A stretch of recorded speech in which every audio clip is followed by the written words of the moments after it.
Halliburton to the hole. Oh, my goodness. Indiana just playing a lot harder than New York did. Indiana Pacers with a win and a berth in the finals. There's disappointment because you fall short of what your goal is. Sucks, man. Simple as that. It sucks. So that was the last time a game was played in this arena. The Knicks, they were eliminated in Game 6 of the Eastern Conference Finals, and since then we've had some shakeups. Coach Tom Thibodeau, he was fired, but this was a classy move. He took out a full-page advertisement. Did you guys see this in the New York Times this morning? Yeah, I love that. You know I have a little affinity for newspapers. Wow. He said in part, quote, "To the best city in the world with the best fans in the world. Thank you. When I was hired in 2020, I said this was my dream job. I am grateful that dream became a reality." He said, "I am proud of everything we've accomplished together, and to our fans, thank you for believing in me and embracing me from day one.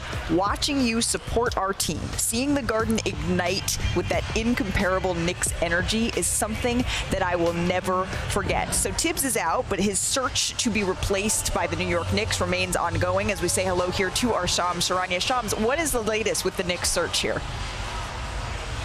Malika, in the last 24 hours, I'm told the Knicks have requested permission on Houston's Ime Udoka, Minnesota's Chris Finch, and this morning, Dallas's Jason Kidd to request permission on speaking to them for their head coaching job. But I'm told all three were firm and flat denials. All three teams rejected the Knicks pretty quickly. And for the Knicks, they believe this is just part of their process, that they are using this as part of, they're the only team with a vacancy right now, so they can take their time. Remember, in 2020, they interviewed 13 candidates for hiring Tom Thibodeau. So at this point, I'm told the Knicks are not in a rush. But clearly, after firing Tom Thibodeau, after he became the first coach in 25 years to take you to an Eastern Conference Finals, 3 straight denials from teams with current head coaches is not the way to start a head coaching search. Yeah, 3 straight denials is a very different tenor than the party that we're hearing behind you right now, Shams Charania. Oh, there we go. Now we can hear you a little bit better. Let's stick in New York here, Shams, because there's another headline that could shake up the city. You have got, as of today, you just reported here, there are a couple of teams that have interest in making a deal for Kevin Durant. What are they? Malika, right now I'm told that Houston, San Antonio, as well as Minnesota, Miami, and those are among the teams, as well as the Knicks, that are pursuing Kevin Durant. And the Phoenix Suns and Kevin Durant's business manager, Rich Kleiman, are going to work together on finding a home. And I would expect talks to escalate closer to the NBA draft. And there could be some wild card teams involved here as well. There are some teams in the Eastern Conference, I'm told, that are looking at how the arms race is going there and wondering, are we a Kevin Durant away from competing in this Eastern Conference race for the championship? So this process will escalate between now and the NBA trade deadline later this month. Shams, thank you so very much for that information as the party starts once again behind you, and Chiney Ogwumike is joining us here at the desk. Man, So really, that's where the party is. Up. They're putting the pressure on him. I know, we're blasting the show over the loudspeaker, the party over the loudspeaker, but clearly this is a party for Kevin Durant. Chiney, which team do you think should be most aggressive in going after him? I know most people, especially considering I'm wearing red, would assume that I'm sure we're going to shoot our shot, because that's what they're doing, shooting their shot at Kevin Durant. I'm actually going to throw a curveball, another team with red, Miami. I'm looking at UD. I'm looking at Miami. And again, I think the emphasis here is the East. Because if you think about them and what KD brings, I mean, last year they were 37-45. They had the worst record since LeBron James left Miami. Sorry, UD. 21st in offense. They have a number of young vets that will understand what it's like to play alongside a generational player in Kevin Durant. So I'm looking at that as an opportunity. But of course, I'm going to throw my Houston Rockets into the mix. The only reason I have cause for pause is if Giannis is on the board, you don't want to shoot your shot at Kevin Durant and miss out on Giannis. I'm looking at that enormous championship ring that is sitting firmly and squarely on our desk right now. Yeah. Udonis, the Miami Heat having interest here? Well, listen, I have nothing to say. What's understood does not have to be explained. There you go. And there it is right there. All right, so the most important thing that Shams put in his report there was that the Suns are working with Rich Kleiman, his business manager, on this. When they attempted to trade him at the trade deadline, they did not work with him. And it came as a surprise to Kevin Durant, and Durant made it very clear he was unhappy with that, and it ended up undercutting the trade. And the reason Durant's opinion matters here is he's only got 1 year left on his contract. What I am not sure of, guys, is how robust the offers are going to be. From what I am told, the Suns are looking for a comparable package to what they traded Kevin Durant, which is impact players and multiple draft assets. I'm not sure they're going to be able to generate that because Durant is a couple years older and his contract is shorter. So that's going to be something where they're going to watch in the next couple of weeks. So much of the conversation when we talk about Kevin Durant and the Phoenix Suns really needing to trade him if they want to improve the roster is his age and how much money is left. I feel like sometimes it goes by the wayside, UD, what kind of player Kevin Durant still is. Bucket, certified bucket, one of the best we've ever seen do it. And wherever he goes, he's going to get buckets. But let's be real. Kevin Durant needs to go somewhere where he's going to help a team win a championship. He needs to put himself in a position where he can get a ring. This is not just about playing basketball. He wants to end his legacy as considered a champion. A lot of people say he hasn't been able to get that done the last couple of times, so he wants to have that opportunity. Also, a strong personality as a coach, somebody he respects. He's been around this league a long time. He's seen the best and he's seen the worst. So he needs to go into a locker room where there's a coach and you have a strong personality as a coach and some young players. Also, strong personality as a teammate. And I think don't sleep on Minnesota. I'm not sure what the assets look like, but if you're thinking about contention, twice you were in the Western Conference Finals, twice you had opportunities to almost get over the hump. But what was the big issue? They did not have support. And yeah, this guy was this man's shadow. Anthony Edwards was Kevin Durant's shadow. And one of my favorite plays that we witnessed was when they went head to head and we got, look, I'm coming for you, big bro. There's mentorship, but it's when you're idols to your rivals, right? Now it's rivals could be your idols and your teammates. This is a place you should not sleep on. I look at Minnesota as an opportunity where if you get him, maybe they are ready made to get to where we are right now in the NBA Finals. Right, it's just about what they would have to give up, and that's where I'm looking at maybe like a Jaden McDaniels. Do you want to do that? I'm not sure. Well, they both are teams that are in the second apron zone, which makes a trade tough. But, Janae, you are not off base because the Timberwolves tried around the trade deadline to pull off a deal for Kevin Durant. Because of their hurdles of the second apron, it wasn't possible. But now it's the summer, things are different. So we're here at the NBA Finals, but we're also just 2 weeks away from the 2025 NBA Draft. The Mavericks, I mean, you guys saw me, Janae, and Wendy's reaction. They literally hit the lottery. They're going to have the opportunity to draft Cooper Flagg with the #1 pick. And after that, it's kind of anyone's guess. The NBA offseason, it's going to truly heat up as we approach that June 25th date. And the conversation is, okay, that's when the draft kind of starts at 2 or 3. And that's why we have our front office insider, Bobby Marks, here joining us. Bobby, which teams are you watching most closely as we inch towards the end of June?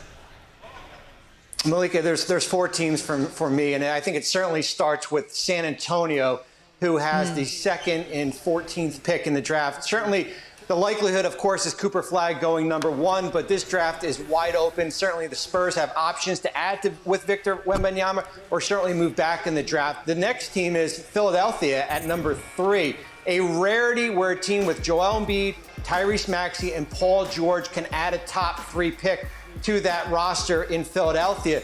The next team is Brooklyn. Brooklyn is the bingo board, right? They're at 8, 19, 26, 27. The only team that has 4 first-round picks in this year's draft. There's going to be plenty of options in Brooklyn. And then finally, Houston, the rarity where a team that finishes with the 2nd best record in the Western Conference can have a top 10 pick. That pick, of course, is from Phoenix. I talked to one league executive this morning. He thinks we're going to see the most activity as far as tradable picks in this year's first round. Wow, most activity. So that means we're going to all need to have our notepads open as caps are flying around from team to team, from player to player here. Some other news today, Bobby, that I wanted to get your expertise on here. Shams reported just a couple of hours ago that the Rockets, the Spurs, the Heat, the Timberwolves, the Knicks, right now, those are the teams that are interested in entering the Kevin Durant sweepstakes, for making a deal. Obviously, Phoenix has to weigh who can put together the most attractive package here, Bobby. So out of those 5 teams, who do you got? Who are you looking at as making the most competitive offer?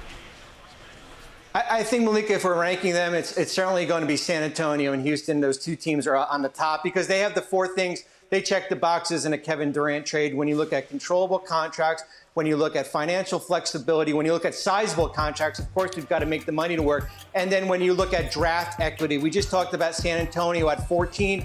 Houston, of course, is at 10. Minnesota, to me, is awfully intriguing. They don't have the draft equity, but they certainly have the contracts when you look at Rudy Gobert, Dante DiVincenzo, and possibly Rob Dillingham, who they picked in last year's lottery. Miami, of course, they've got 3 first-round picks. We'll see what happens there. And then, of course, New York. New York, for me, is interesting because outside of Karl Anthony Towns, it's hard to see getting the money to match, unless, of course, you're trading a combination of Mikal Bridges, Josh Hart, possibly OG Anunoby. Bobby, thank you so much for that insight. Really appreciate your time here. So listening to what Bobby had to say here, Brian, is there a team that you think makes the most mutual sense for both Kevin Durant's abilities, which we determined earlier are vast, and the team that can make the best, most attractive offer? The two teams that stick out to me that are probably going to be the most attractive, because on the other side of a Durant trade, they still have a very competitive team, the San Antonio Spurs and the Houston Rockets. And I would say that about just about any star that's available. They have the draft capital, they have the contracts, they have the depth on their roster, and they have the youth, because that's the key. You have young players that you can match with these veterans. But I just want you guys to remember what the Suns traded to get Kevin Durant. This is an important thing to keep in mind, because what they gave up in terms of players and draft capital, they're going to want to recoup a significant amount of that. This is going to be the starting place from where they were, and this is going to hurt some Suns fans' feelings when they remember everything they gave up here. Especially a lot of pieces. So many of those things haven't actually conveyed yet when you look at those draft picks. So the Suns are going to want players that can play right now, because as you can see, they don't control their next three drafts. See 25, 20, 28, 27, 29. They don't control those drafts. So they can't go into a rebuild.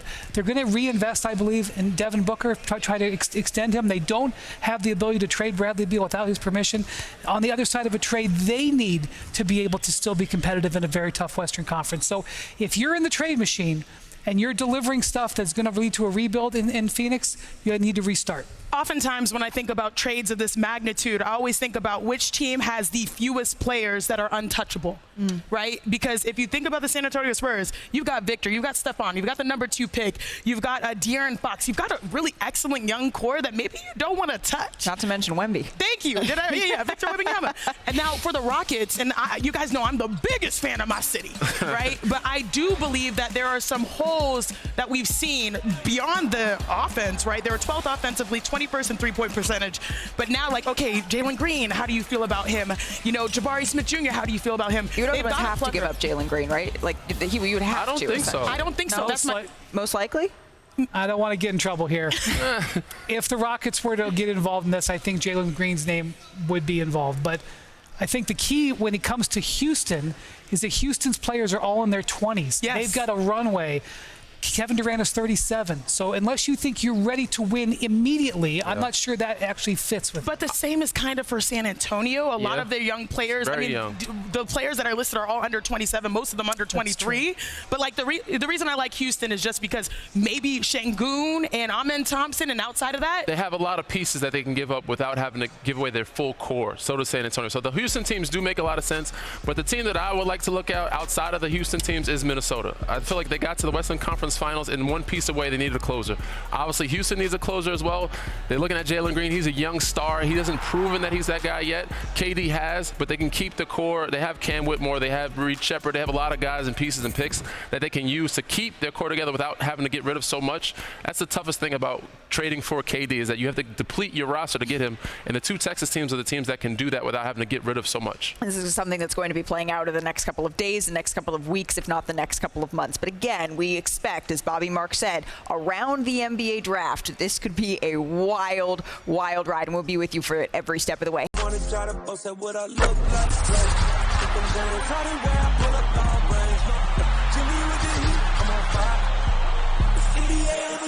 NBA